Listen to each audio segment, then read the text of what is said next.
Bonjour à tous, ravi de vous retrouver dans Smart Job, votre rendez-vous emploi RH Management, débat, analyse, expertise et vos rubriques habituelles évidemment. Bien dans son job. Aujourd'hui, comment, et ça c'est une question essentielle, comment gérer le climat anxiogène? Comment vivent les salariés dans l'entreprise, tout ce qui se passe évidemment dans le monde?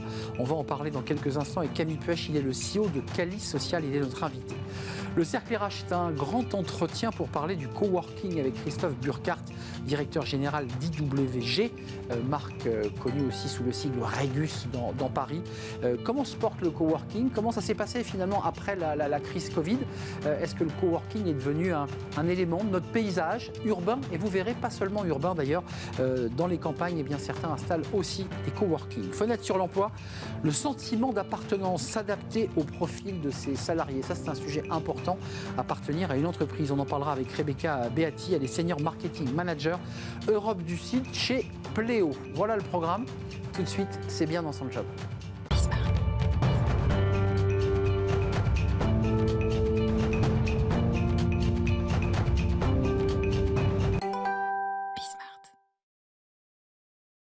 Bien dans son job, Camille Puech, bonjour.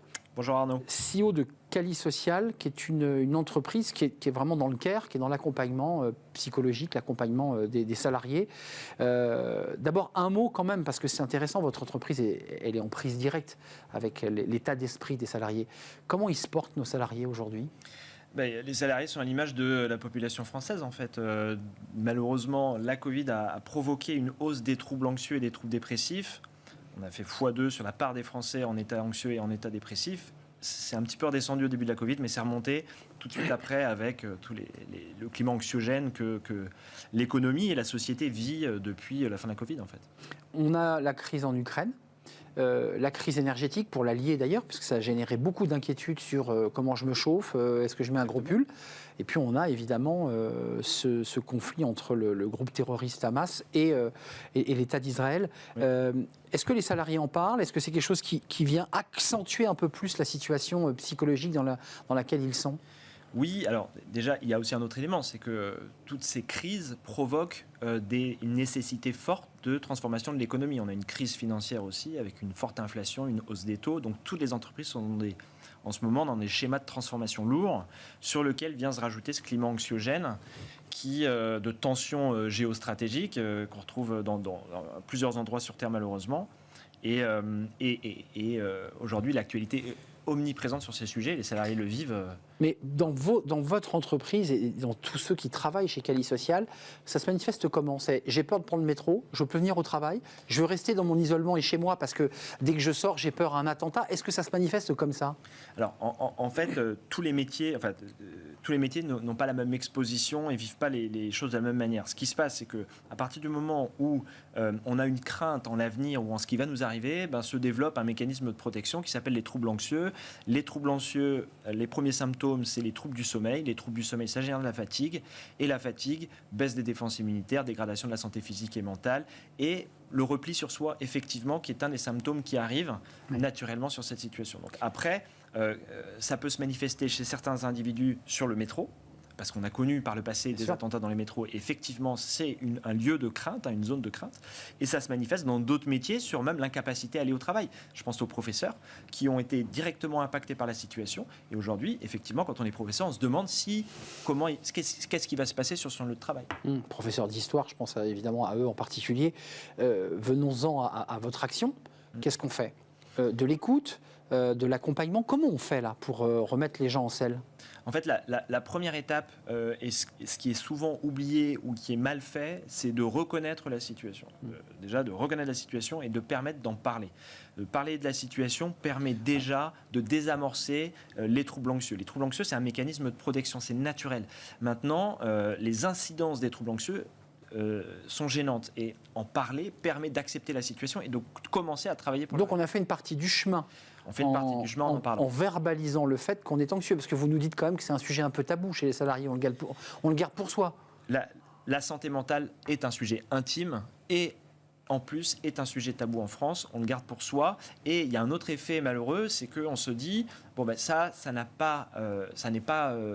concerne pas l'entreprise ni l'activité de l'entreprise, donc pas de raison d'en parler. Et ça, c'est une erreur parce que le salarié, il arrive au travail, enfin selon moi, c'est une erreur parce que le salarié, il arrive au travail avec toute sa vie. Et effectivement, ce qui se passe dans son quotidien est affecté par ce qui se passe en dehors du travail. Et donc l'employeur a l'opportunité, je dirais, de provoquer ce moment d'échange pour éviter justement tous les symptômes anxieux que ça pose. Ça veut dire qu'un salarié, il faut quand même qu'il fasse l'effort d'aller voir son DRH ou son manager pour dire j'aurais besoin d'un accompagnement, ou vous allez à lui et comment vous réussissez à le toucher? Alors, le salarié peut faire cet effort et j'encourage les salariés à en parler avec leur manager, leur RH, etc. et de pouvoir l'échanger. En revanche, aujourd'hui, on sait que cette situation, cette période occasionne une hausse des tendances anxieuses. Donc l'enjeu, c'est plutôt, en tant qu'employeur, de se dire, bon, le climat est anxiogène, comment moi j'aborde le sujet, comment je parle des sujets qui affectent la santé des salariés, de manière à ce que je les aide à prendre conscience de la situation et aussi d'avoir les ressources pour y faire face. Camille Puech, ça veut dire que le DRH qui prend conscience de cela se dit je fais aussi du préventif et met à disposition, je ne sais pas, sur le site internet, sur un pop-up, sur l'affichage collectif, Cali Social, vous pouvez les contacter quand vous voulez. Enfin, comment ça marche? Oui, c'est une des ressources. Le fait d'afficher et de dire les troubles anxieux, déjà de faire de la pédagogie, des campagnes de prévention sur les troubles anxieux, de simplement dire la période est favorable aux troubles anxieux et c'est important d'en être conscient et de se prévenir contre ces troubles anxieux. Il y a des techniques très très simples qu'on peut tous appliquer. Une augmentation de l'activité physique, une bonne nutrition, du bon sommeil, une proactivité dans l'activité sociale. Tous ces facteurs-là favorisent la réduction des troubles anxieux. Et si ça ne suffit pas, et j'ai même pas envie de dire si ça ne suffit pas, c'est que aujourd'hui, on est dans un contexte où on a quand même énormément de facteurs de risque en fait sur les salariés, sur tout le monde.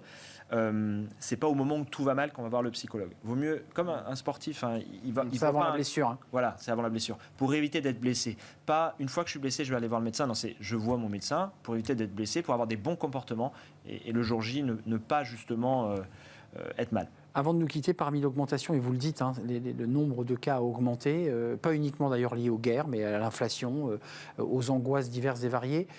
L'accompagnement va jusqu'où chez vous? C'est-à-dire que, comment on fait là? Vous arrêtez l'histoire à quel moment? Alors, nous, notre métier, c'est pas de faire une psychanalyse ou une psychothérapie du collaborateur. Notre métier, c'est d'aider le collaborateur à prendre conscience de la situation, d'identifier les ressources à sa disposition et éventuellement de définir un plan d'action, en fait, par rapport à ce qu'il vit.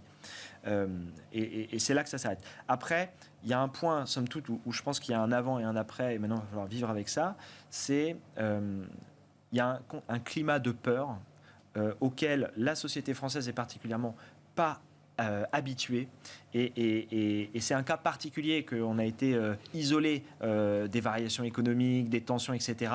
Le premier enjeu, et ce qui va être très très difficile, c'est comment vivre et accepter finalement vivre avec part de peur dans la vie. C'est ça le sujet que vous mettez sur la table, vivre avec et presque accueillir cette peur pour pas avoir ces traumatismes anxiogènes. Merci Camille Puech de nous avoir éclairé, parce que vous êtes évidemment en prise directe, vous et toutes vos équipes, avec cette réalité anxiogène des salariés citoyens, parce que ce sont des citoyens qui vous parlent. CEO de Cali Social. Ravi de vous avoir accueilli, Camille Puech. On tourne une page, on va s'intéresser au coworking. Tiens, d'ailleurs, est-ce qu'il y a un lien? Je ne sais pas, mais en tout cas, le coworking a explosé. Crise Covid oblige, et il est entré de plein pied dans notre paysage professionnel. Beaucoup de salariés ne vont plus au bureau, mais vont en coworking. On en parle avec l'un des leaders du coworking en France, et on accueille évidemment le directeur d'IWG.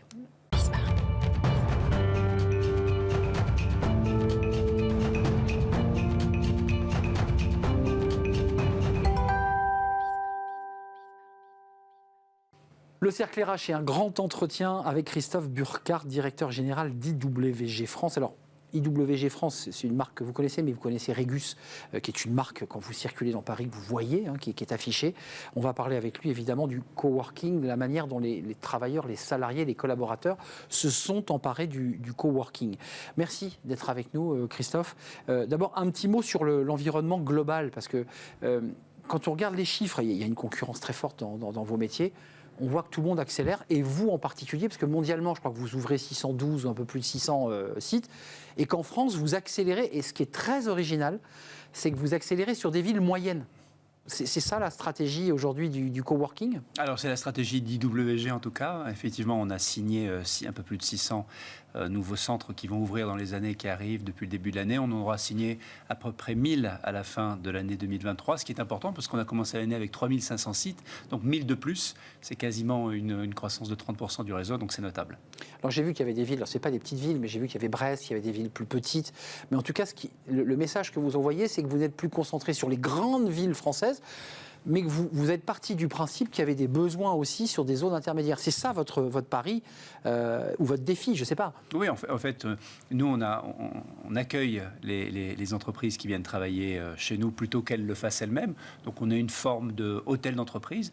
Et un hôtel, comme pour les voyageurs, comme pour les particuliers, il y a besoin de ce type de service partout, dans toutes les villes et les villages de France. Donc on part du principe que chaque ville en France a besoin d'une plateforme de coworking ou d'espace de travail flexible. Donc au final, là, c'est un développement encore plus long qui s'installe, parce que vous avez commencé par quelques villes, on pourra les citer, mais il y en a plein d'autres des villes à conquérir. Oui, absolument. Aujourd'hui, on a 150 sites sur le réseau français, dans 78 villes, donc on a encore beaucoup à faire et l'objectif c'est d'arriver à 1000 ou un peu plus de 1000 d'ici 2030 et de couvrir vraiment l'ensemble des villes et des zones périurbaines. Alors ce qui est intéressant avec vous, Christophe Burkert, c'est qu'il y a de la sociologie dans ce coworking.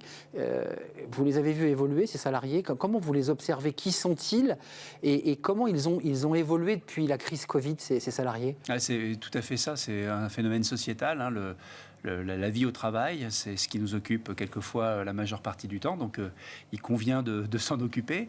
Et en fait, on voit effectivement des évolutions notables, notamment des besoins, voire des demandes, des requêtes de la part des collaborateurs d'entreprise. Qu'est-ce qu'ils vous demandent de plus? Ce dont vous parliez dans l'entretien précédent, c'est-à-dire une qualité de vie au travail, un équilibre entre le travail professionnel et la vie personnelle. Et ce sont des notions très importantes à prendre en compte pour les chefs d'entreprise, parce que si vous n'avez pas de collaborateurs et de collaboratrices heureuses au travail, en bonne santé, eh bien, ça devient un problème de performance et d'engagement des équipes pour l'entreprise. Je mets de côté, même si c'est lié aux enjeux environnementaux, parce que c'est un argument que vous portez, les salariés en termes de qualité de vie au travail disent, moi mon rêve, parce que c'est une étude que vous avez sortie, c'est d'avoir mon lieu de travail à moins de 30 minutes.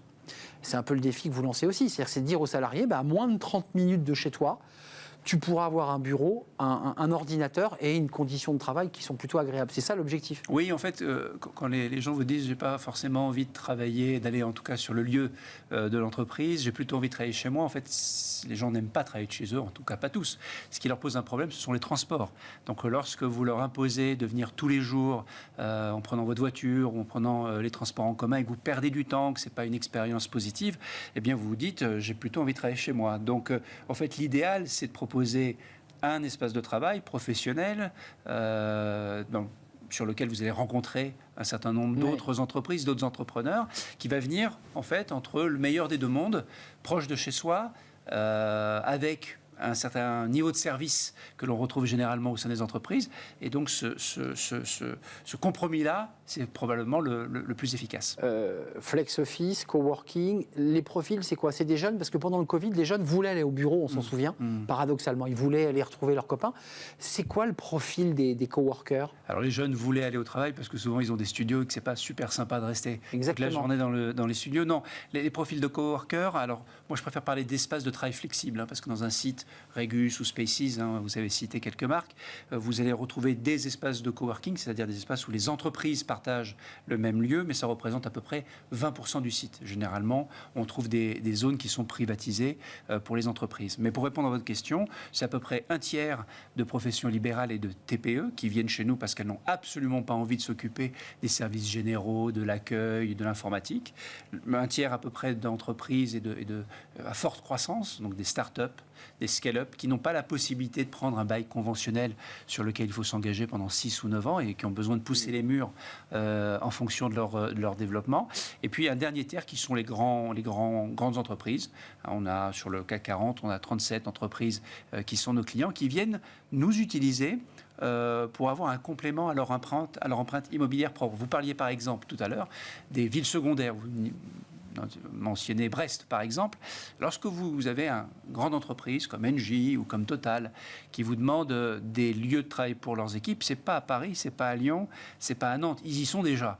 En revanche, avoir des petits satellites dans des villes comme Brest, comme Douai, comme Pau, ça les intéresse. Ils plantent le drapeau grâce au coworking. Absolument, elles ont besoin en fait de compléments et elles n'ont pas envie de gérer ces compléments immobiliers elles-mêmes. Elles préfèrent avoir un opérateur comme nous qui les gère à leur place. Mais Prestat, finalement, c'est cet enjeu d'équipe, ce qui fait que vous avez une mixité, pas sociale, mais une mixité d'entreprises entre des indépendants, des voyageurs et des entreprises comme Engie, vous citiez Engie ou Total, qui va placer 40 ingénieurs sur le même étage. Absolument. Et tout ça se rencontre. Tout ça se rencontre, et vous parliez également dans l'entretien de ne pas se replier sur soi. On a beaucoup d'entrepreneurs qui, lorsqu'ils travaillent à domicile, ont ce sentiment d'isolement, ratent également des opportunités de synergie. Et donc pouvoir venir sur des sites comme les nôtres, partager les espaces, travailler ensemble, s'informer et quelquefois générer du business avec des entreprises qui sont sur place, ça a vraiment beaucoup d'avantages. Oui, parce que c'est un lieu de networking. Enfin, on ne le dit pas assez. On voit bien sûr l'enjeu du déplacement, de l'écologie, des réductions des gaz à effet de serre, mais c'est aussi un enjeu de pouvoir aller trouver même presque des clients dans l'immeuble. Absolument, c'est de la génération de valeur business qui est l'un des arguments également que l'on met en avant. Donc vous avez la partie, on va dire, sociétale, les gens ont besoin de travailler proche de chez eux, de rencontrer du monde. Vous avez la valeur création, génération de business quand ces entreprises commencent à faire des affaires entre elles. Et puis vous avez une autre notion extrêmement importante, c'est la notion de flexibilité. C'est-à-dire que lorsque dans un modèle conventionnel, on demande aux entreprises de s'engager sur un bail traditionnel de 6 ou 9 ans, c'est terminé. Vous avez bien vu les cycles, les crises, il faut être agile quand vous êtes une entreprise, même quand vous êtes une très grande entreprise, vous n'avez pas la capacité d'anticiper. Donc il vous faut des modèles flexibles sur lesquels vous décidez de vos engagements, vous décidez des superficies et vous faites évoluer tout cela en fonction des événements. Et le risque est porté par les entreprises de coworking, parce que c'est tout l'enjeu. Il y a un calcul, alors on a vu l'intérêt pour les salariés, on le voit évidemment, et les salariés plébiscitent le coworking. Oui. L'entreprise de son côté, elle aussi, parce qu'elle a quand même des directeurs immobiliers dans les très grandes entreprises qui se disent, là on a quand même perdu 30%, 35% qui sont en coworking, est-ce qu'on ne peut pas nous aussi réduire notre surface ? Est-ce que ça, on est entré dans cette logique-là ? Ah oui, les directeurs immobiliers ont des objectifs qui leur sont assignés par les directions générales, d'économiser au moins 30% des mètres carrés. Mais ce n'est pas ça la difficulté. La difficulté, c'est où ? Comment ? J'ai des moments où j'ai des pics de présence certaines journées, comme le mardi et le jeudi, plus personne les lundis et le vendredi. Donc cette flexibilité-là, elle est prépondérante. Donc les directeurs immobiliers, on les intéresse parce qu'on est cet ajustement de flexibilité, on leur met à disposition des espaces pendant un certain moment et puis ensuite on les reprend.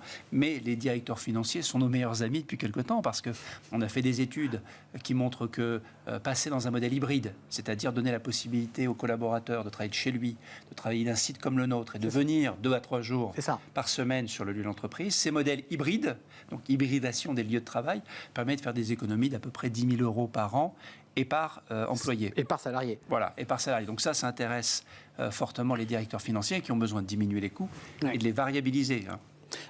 Quelques mots, parce que l'émission se termine, c'est passionnant, sur l'enjeu de service. Parce que vous cherchez des mètres carrés, c'est quand même un enjeu très fort, où vous vous associez avec ceux qui les possèdent. Et puis derrière, il y a les enjeux de service. C'est quoi les grands sujets sur lesquels vous dites il faut qu'on soit encore meilleur ? Est-ce qu'on vous dites il faut qu'on puisse les loger ?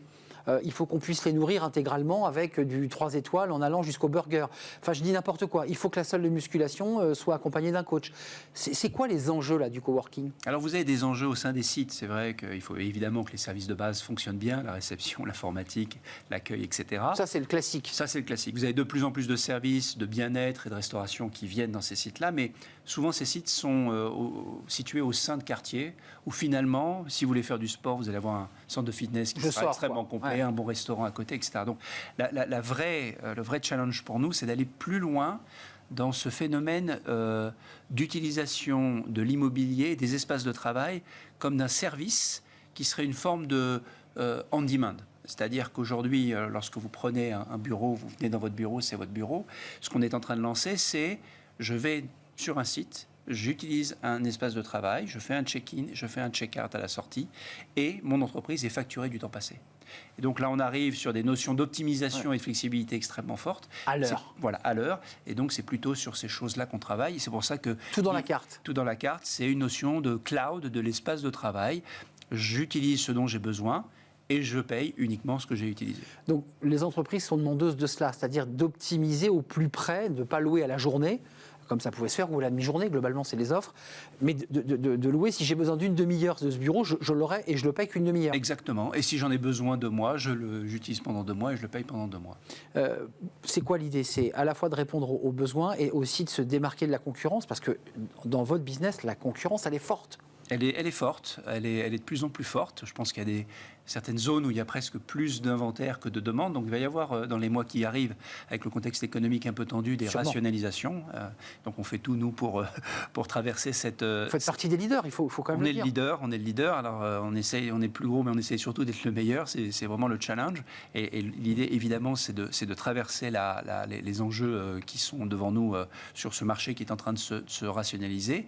Mais la volonté est de pouvoir proposer un site de notre réseau partout où se trouvent nos clients. C'est ça votre enjeu. C'est notre enjeu. Et donc, on est effectivement très en avance sur le nombre de sites en France, mais notre objectif, encore une fois, est de travailler pour être partout, dans toutes les villes. Un maillage. Un maillage.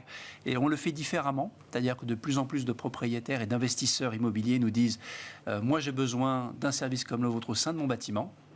Mais je ne sais pas le faire et j'ai besoin d'un spécialiste comme vous qui va l'opérer. Dans ce cas-là, on travaille sous forme de contrat de prestation de service. On ne prend pas à bail. On fournit un service d'exploitation, de commercialisation, et vous entrez dans un lieu tenu et d'un bail tenu par un propriétaire. Par un propriétaire, et donc on le fait en son nom et pour lui. Et c'est ce qui nous permet d'avoir un levier de progression et de développement extrêmement rapide. Et ce qui va vous permettre de mailler plus largement encore, parce que quand même, il faut préciser qu'il faut quand même trouver des mètres carrés. À Paris, ils sont rares. À Lyon, ils sont rares. À Marseille aussi.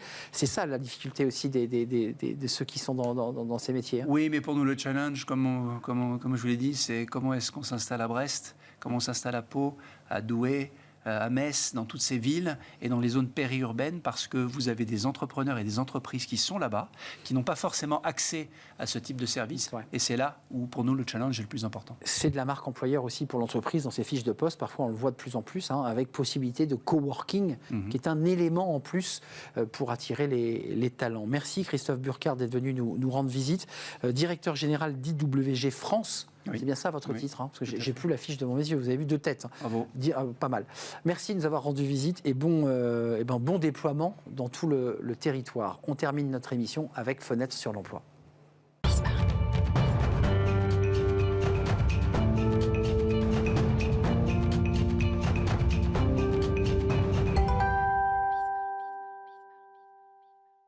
Fenêtre sur l'emploi, le sentiment d'appartenance. Oui, c'est un sujet important. L'engagement, finalement, des collaborateurs et la manière dont ils aiment, ou pas d'ailleurs, l'entreprise où ils travaillent.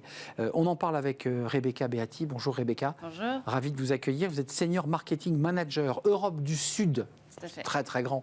Chez Pleo. Alors, Pleo, c'est une licorne danoise. Tout à fait. Et qui cartonne. En un mot, c'est quoi? Vous accompagnez les salariés, les entreprises, les salariés, les indépendants? En fait, on accompagne les entreprises, donc les TPE et les PME principalement, sur tout ce qui est solution. C'est une solution pour les aider à gérer leurs dépenses professionnelles. Donc, ça soit les notes de frais, les remboursements, les factures fournisseurs, et ça de A à Z. Donc, pour les collaborateurs, c'est génial parce que c'est une solution qui vient simplifier leur quotidien dès qu'il y a un achat qui est fait. Et puis pour la direction financière, ça vient les aider dans tout ce qui est comptabilité, suivi budgétaire, etc. Et Dieu sait que c'est prise de tête, comme on dit, de gérer ses notes de frais, ses factures et tous les sujets.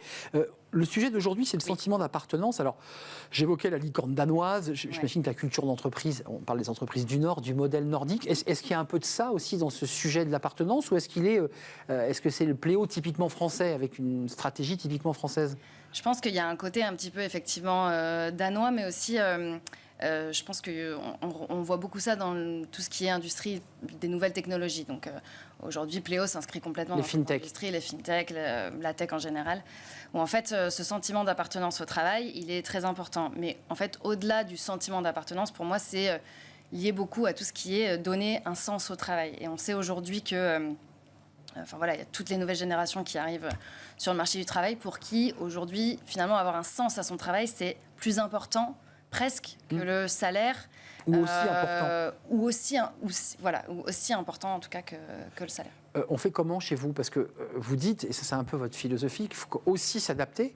Il n'y a pas un sentiment d'appartenance, mais il y a 1000 manières d'appartenir à son entreprise. Et auquel cas, il faut s'adapter à quoi? Au profil, aux personnalités, au caractère? En fait, d'abord, je pense qu'il faut s'atteler à créer une culture de l'engagement. Donc, en fait, Pléo a décidé, voilà, pour nous, le sentiment d'engagement, d'appartenance au travail, de se dépasser, de sentir qu'on fait partie de quelque chose de plus important et plus grand, c'est quelque chose qui est très important. Donc, en fait, ce qu'on a fait, c'est qu'on a mis en place, comme beaucoup d'entreprises, donc, tout un set de valeurs qui vont un petit peu venir représenter le ciment sur lequel inclusion. Donc en fait, c'est toutes des valeurs qui vont tourner autour de la diversité, de l'équité, de l'inclusion, de la transparence, de la confiance. Et au-delà de ça, en fait, Pléo a décidé, dans le cadre justement de sa culture, de sa culture de l'engagement, de mettre en place un programme donc dédié à la diversité, de l'équité, de l'inclusion, qui est un acronyme, qui est l'acronyme DEI, qu'on entend beaucoup dans tout ce qui est secteur des nouvelles technologies, et de le faire en fait à travers d'abord un sondage qu'on a fait auprès de tous les collaborateurs. On a dit, en fait, qu'est-ce que vous voulez, quand on parle de culture de l'engagement, qu'est-ce qui est important pour vous? C'est quoi pour vous, quoi? C'est quoi? Qu'est-ce qui va vous animer, va vous donner ce sens au travail? Qu'est-ce qui est ressorti? En fait, ce qui est ressorti, c'est qu'il y a 4 profils un petit peu différents, où il y a des personnes, en fait, tout le monde n'a pas la même façon de fonctionner, tout le monde n'a pas la même façon de communiquer, tout le monde n'attend pas la même chose au travail. Et donc, on a défini 4 profils. Et donc, on a des gens qu'on va appeler plutôt les curieux, les gens qui vont appeler plutôt les artisans du changement, des gens qui vont plutôt être dans l'opérationnel, et puis des gens qui vont être des jeunes recrues, donc des gens qui ont peut-être un petit peu plus besoin d'être accompagnés sur tout ce genre de sujet parce qu'ils n'ont jamais vraiment vécu ça dans les entreprises dans lesquelles ils étaient auparavant. C'est leur première rencontre avec le monde de l'entreprise. Voilà. J'ai bien compris qu'il n'y avait pas d'ordre et l'objectif n'est pas d'en donner, mais les artisans du changement, c'est quand même des collaborateurs qui sont très engagés, solides, et qui sont plutôt ceux qui apportent des idées et qui veulent que ça avance encore plus vite. Ouais, c'est un peu les acteurs du changement. C'est les personnes qui vont être un peu à l'affût d'être dans la stratégie. Mais après, ça dépend pour les sujets. Il y a des gens qui vont être artisans du changement pour quelque chose en particulier et peut-être un petit peu plus curieux pour d'autres domaines. Donc, c'est là où il faut faire bien attention. Ces différents profils ont été un petit peu identifiés, surtout pour arriver un peu à cartographier comment est-ce que cette culture du changement va se mettre en place. Et après, de proposer des choses, parce que vous vous situez où, vous, Rebecca, dans l'entreprise, cette partie des hyperactifs, des curieux, artisans du changement ou jeunes recrues? Non, alors je pense que je serais plutôt dans ce qui est artisan du changement, parce que moi, c'est quelque chose qui m'intéresse particulièrement. Et puis, voilà, d'être aux prémices de la stratégie, c'est toujours, en tout cas pour moi, c'est gratifiant et ça fait partie de mon sens au travail. Avant de nous quitter, ces typologies qui ont été identifiées par un sondage, par une étude, vous avez déjà des premiers retours d'engagement ou de surengagement? Est-ce que vous sentez que les collaborateurs comprennent le message de l'engagement? En fait, il y a pas mal de choses qui ont été faites, notamment, par exemple, on avait des collaborateurs qui se disaient travailler à distance, qui se sentaient un peu isolés, parce que, comme on a vu sur les sujets auparavant, c'est des sujets qui, ça peut créer pas mal d'isolement. Des choses ont été mises en place et des actions, notamment sur la mise en place d'une plateforme de santé mentale en entreprise, qu'on en parlait juste avant, où en fait c'était vraiment une action qui a été menée dans le cadre de ce sondage où les gens ont dit voilà, nous on se sent comme ça, on a besoin de quelque chose qui est mis en place. Comment est-ce que l'entreprise peut répondre? Et on a fait ça avec plusieurs dimensions et initiatives dans l'entreprise. Merci Rebecca Beati. Et donc ça bouge du côté de chez Pléo, qui est une licorne, qui est une fintech, qui embauche, parce que vous vous développez beaucoup. Et puis c'est vrai que c'est un outil très performant pour les TPE, les PME, pour les entrepreneurs, parfois qui perdent énormément de temps, l'air de rien, il faut le dire, à la frustration, à la bureaucratie, à la paperasserie et à la fiscalité. Merci Rebecca. Merci à vous. C'était un plaisir de vous accueillir. Merci à vous. Merci de votre fidélité. Merci à toute l'équipe qui m'a accompagné derrière, en coulisses. Romain à la réalisation, Saïd au son, et je remercie l'équipe de programmation, Nicolas Juchat et Alexis. Merci à vous. Merci de votre fidélité. Je vous dis à très bientôt. Bye bye.